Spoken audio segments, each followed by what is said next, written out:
ഇപ്പൊ എന്തായാലും ഞാൻ പറഞ്ഞില്ലേ അളിയനെ കെടുത്തോന്ന്. ഇപ്പൊ കണ്ട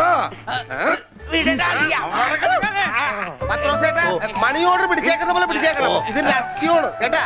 എന്ത് മത്സ്യം? മത്സ്യോന്റെ നസ്യോണെന്ന്. ഇതിങ്ങനെ മൂക്കിലേക്ക് ഊതിക്കേറ്റും കേട്ടോ കൊണ്ടുവരാനെ. ഇവനങ്ങനെ മൂക്കിലൂടെ ശിരസിലേക്ക് തുളഞ്ഞു കയറുമ്പോൾ മിസൈൽ പാഞ്ഞു പോകുന്നത് പോലെ അമേരിക്കയിലൂടെ ഉഗാണ്ടയിലൂടെ കോതമംഗലം വഴി താഴോട്ട് പോകും. അളിയ കറക്കിയത് ശരിക്കും മൂക്ക് പിടിച്ചു. മൂക്ക് നേരെ പിടി അളിയ. മൂക്ക് നേരെ പിടി പത്രോസേട്ടാ.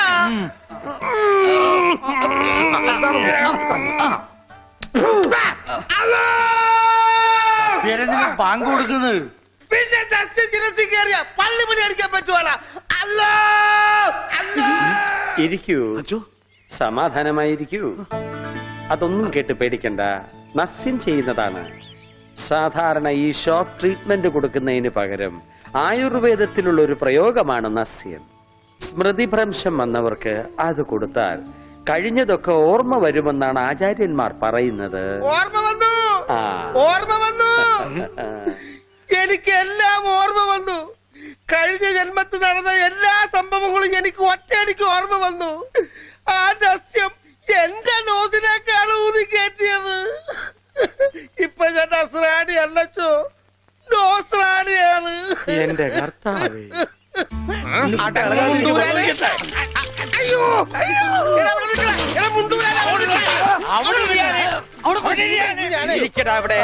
ഇരിക്കുക.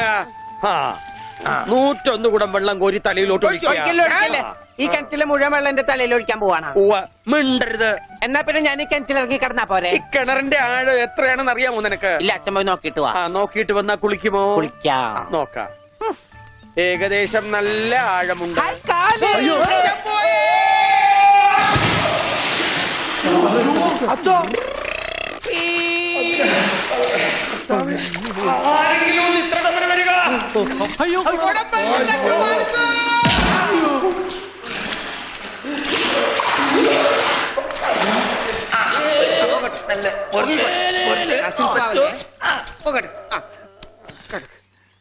അനക്കല്ലേ ഈ മൺകിരിയുടെ തലേന്നൊന്ന് ഊരിക്കോട്ടെ.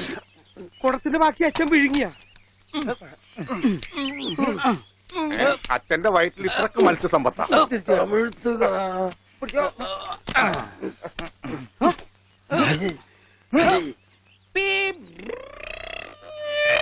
ഇവൻ അങ്ങടെ ഈ ബാണം വിട്ട പോലെ ഓടണം. ആരുടെയെങ്കിലും മുണ്ടരിക്കാനാവും. അവൻ പഞ്ചവർണ്ണത്തിന്റെ മുണ്ടു പറിക്കാൻ പോകും.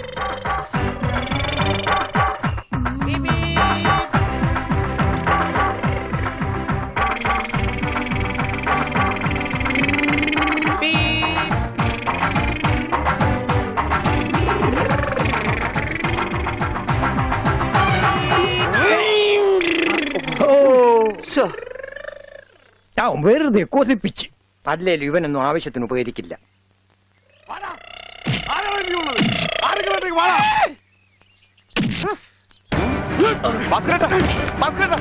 എന്തായി കാണിക്കുന്നത്?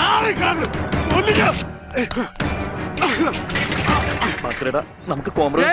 അടി കോംപ്രമൈസ് ഇല്ല. അടിയിൽ ഒരു കോംപ്രമൈസ് ഇല്ല. ഈ വര കടന്നു വന്നവരാരും അമ്മയെ കണ്ട് വരച്ചിട്ടില്ലടാ. ഈ റൗഡി ഭാസ്കരൻ പുലിയാടാ, പുലി. ഭാസ്കരൻ മുണ്ട് മടക്കി കുത്തിയിട്ടുണ്ടെങ്കിൽ ഇവിടെ ചോരപ്പുഴ ഒഴുകൂടാ.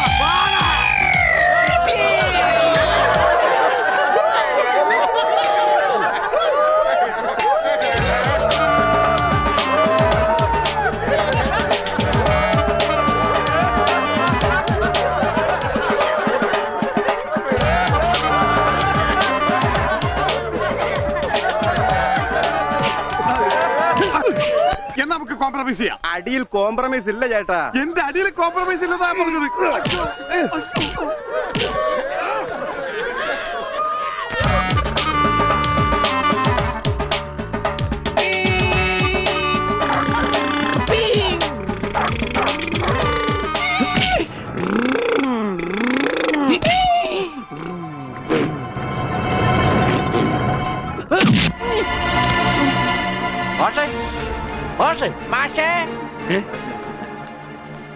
എന്താണ് അച്ഛാ ഇത് കണ്ട?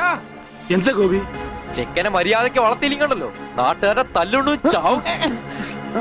എന്താ ഉണ്ണി എന്താ ഒരു പറയണേ കുരുത്തക്കേടായിട്ട് ഒപ്പിച്ചു വന്നിട്ട് കൂസലില്ലാതെ നിക്കണമെന്നില്ലേ? നാട്ടുകാർക്ക് മുണ്ടെടുത്തോണ്ട് നടക്കാൻ പറ്റില്ല വെച്ചാ ഇവിടെ മനുഷ്യർക്ക് നാണോ മാനായിട്ട് ജീവിക്കണം. ഇവനെ പിടിച്ചു വല്ല ചങ്ങലേനും ഞാനിത് എങ്ങനെയാണോ സഹിക്കുക? ഈ വീടിന്റെ മുറ്റത്ത് വന്നിരുന്ന ഒരുത്തൻ ഇത്ര കർക്കശമായിട്ട് സംസാരിച്ചിട്ടില്ല. അപ്പൊ സ്വന്തം മോനെ നാട്ടുകാർ കഴുതി പിടിച്ച് തള്ളുകയെന്ന് വെച്ചാൽ ഹായ് ആരെത്ര ഉണ്ട് അച്ഛാ? ഉണ്ണി അച്ഛനെ കരുതി തള്ളിയിട്ടു. ഉവ്വ. ഒന്നുമില്ല. ഞാൻ അരുത്, ആ പാവത്തിനെ അടിക്കരുത്. പറയുന്നത് കേൾക്കൂ, അടിക്കരുത്.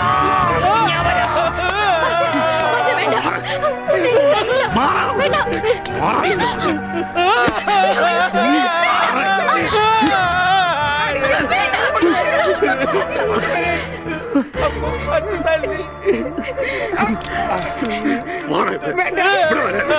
ഉപദ്രവിക്കരുത്. ഇനി പഠിക്ക് പോകുന്നു.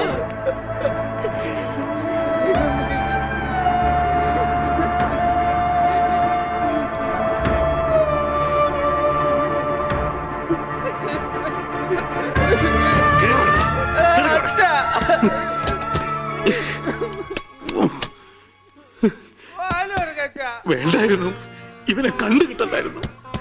ഒന്നും മനഃപൂർവ്വമല്ലല്ലോ മാഷെ. ഉണ്ണിയേട്ടന്റെ അസുഖമല്ലേ ഇങ്ങനെയൊക്കെ ചെയ്യിക്കുന്നേ?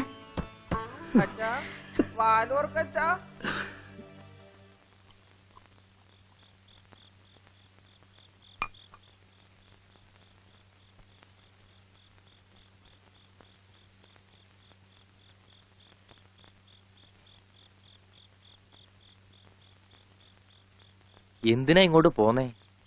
അവിടെ തന്നെ കിടക്കായിരുന്നില്ലേ തമ്പുരാട്ടിക്ക്? അങ്ങനെ ഒരു ആവശ്യം വന്നാ ചിലപ്പോ കിടക്കേണ്ടി വരും. അത്രയ്ക്ക് കടപ്പാടുണ്ട് ആ വീട്ടിനോട് എനിക്ക്. അതായത് നിനക്ക് അവിടെ പോവാണ്ടിരിക്കാൻ പറ്റില്ല. ദേ, അതെ, നീ എന്റെ പെണ്ണ, എന്റെ കൂടെ പുറക്കേണ്ടവള്. അപ്പൊ ഞാൻ പറയുന്ന അനുസരിക്കേണ്ടി വരും. അങ്ങനെ ഞാൻ ആർക്കും വാക്ക് കൊടുത്തിട്ടില്ല. അമ്മോ, നീ അകത്ത് പോ. തമാശ പറയല്ലേ?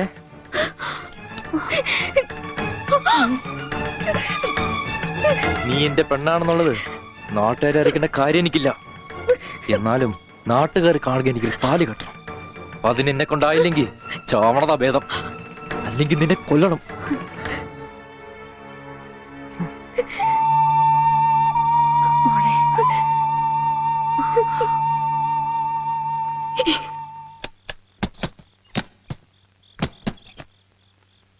ഉണ്ണി, ഉണ്ണി. അച്ഛാ, കൈ